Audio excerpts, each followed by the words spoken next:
Good morning, guys. So I'm woke maybe an hour before I usually get up. As you can hear the crickets in the background hating on my video. I am about to go to my fertility appointment at a new location that I've never been to. So I'm a little excited about it and a little nervous. My spirit is telling me the doctor is going to tell me some bullshit. But then again, my spirit also had me up since 4 o'clock in the morning because I had a dream that she told me I had a parasite living in me and it was eating me alive. So we're going to keep positive.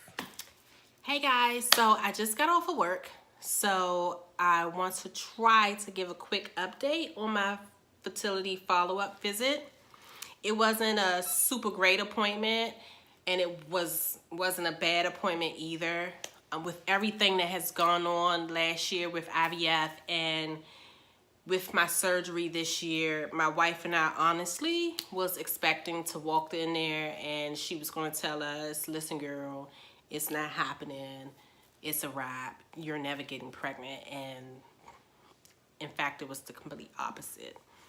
As I told you guys in a previous video, all of our IVF attempts has been used with my insurance. We had 3 attempts. One of those attempts should have been canceled because my eggs wasn't valuable. And I'm currently fighting to get that back, or at least a portion or something. So all we had left was IUIs. I believe we have 6 IUI attempts with my insurance. So our hope was to have the surgery. The doctor was going to go in there, remove some scar tissue, remove a cyst. Everything was going to be fine. I was going to heal for a month, maybe a month and a half. Boom, jump into my IUIs. That's not the case. Unfortunately, IUIs is completely off of the table. It's no way they will work. And even if I said, oh, I got hope, let's try anyway, my doctor would not try because it's basically pointless.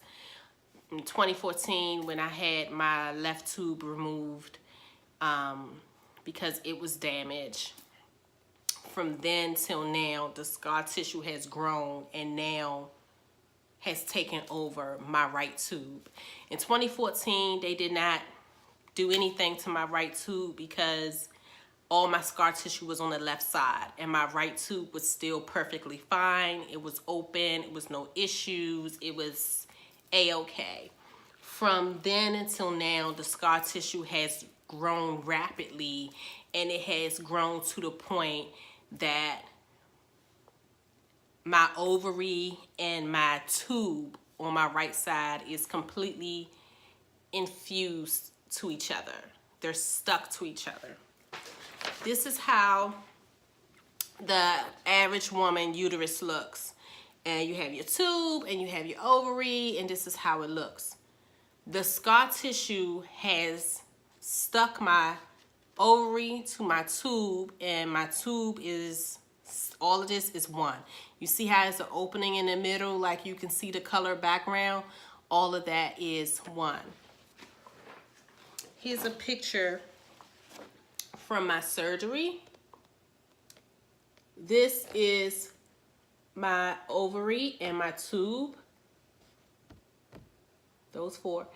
As you can see, they're stuck to each other, and right here you can kind of see where the scar tissue is pulling the 2 together. So because of that, I would never be able to get pregnant using IUI. If I was straight, I would never get pregnant using a penis. So IVF is what it is. So I have to get another IVF. I have to go through the whole IVF process again, which is okay because I did it 3 times last year, so I know what to expect. I'm not trying to say I'm an expert, because I will say every cycle is different, but as a whole, my wife and I know what to expect. We are proficient with the medications. We know how to do the injections. So I think doing an IVF for the fourth time, I'm more comfortable than I was. I have a better doctor this time, which makes the world of difference. And yeah. So one of the other things that really concerned me that I talked to my doctor about was my eggs. My first cycle, I had 5 eggs fertilized, 2 unfertilized, and 3 made it to blastocyst stage. We transferred 2, hoping to get pregnant because our doctor at the time was so sure, which I wish doctors would not give you any guarantees because they're doctors and they do know their job, but they're not the Lord. You don't know what's going to happen, and you're not psychic. Don't tell your patients, oh, you're definitely going to get pregnant, because when it doesn't happen, that disappointment is going to hit, and it's going to hit hard. Okay? Back to what I was saying. So we transferred 2, so we had 1 egg left that could have been frozen. My wife and I talked about it. We really did not want to pay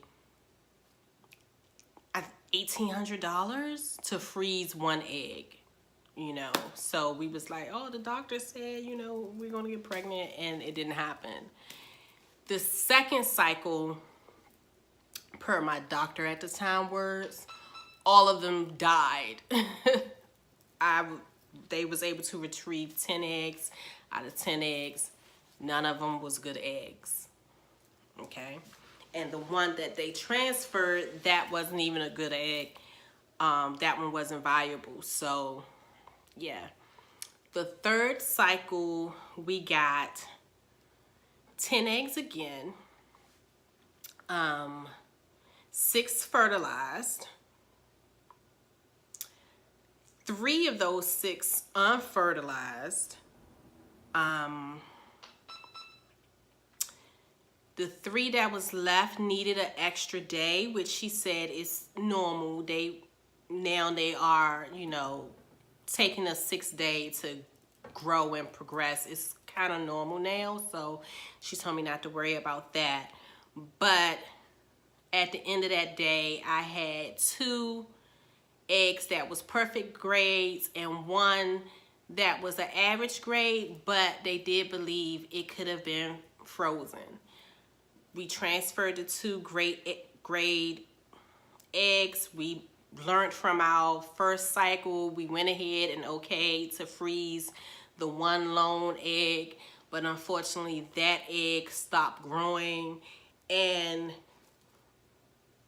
what happened with that cycle happened. So I had a huge concern about my egg quality. And what my doctor explained to me today was, the eggs we are born with, those are the eggs we will always have, period. It's no way to increase eggs and all of that stuff. The eggs you have is the eggs you have. She said when it comes to my quality of my eggs, although some of them unfertilized, I'm still within the 30 percentile that they want your quality to be in. My issue is quantity. I'm not making a lot of eggs that are making it to blastocyst. So that's concerning to both of us. She also thinks, you know, maybe we should consider changing our donor and things like that. But as a whole, my eggs are okay. But I have to take in the fact that with my age, I'm not going to have a crazy amount of eggs retrieved. I'm not going to have a crazy amount that are going to be great eggs, because the older you get, the quality of your eggs drop. So that's something, you know, to prepare myself for. We also asked her, could we take my wife's eggs, like, you know, a reciprocal, I think it's called reciprocal or something like that, IVF. And she said we could do that. My wife wouldn't have to go through as much testing and things that I did because she won't be the one carrying the baby. We're just taking her eggs. So she would have to do the injections. I would have to take some injections, but not as many as she would. They would take her eggs, they would fertilize her eggs, and it would be transferred to me. We did not talk about the price for that because, again, she's my doctor. She's not the financial person, but that is an option. So we do have to do IVF, and I can use my eggs if I like, or we can use my wife's eggs. So we have options. And yeah, I think that's pretty much it. Yeah, I think that's pretty much it. I do have some updates on the insurance stuff and all of that, but I'll do that in another video. So until next time, good night, everybody.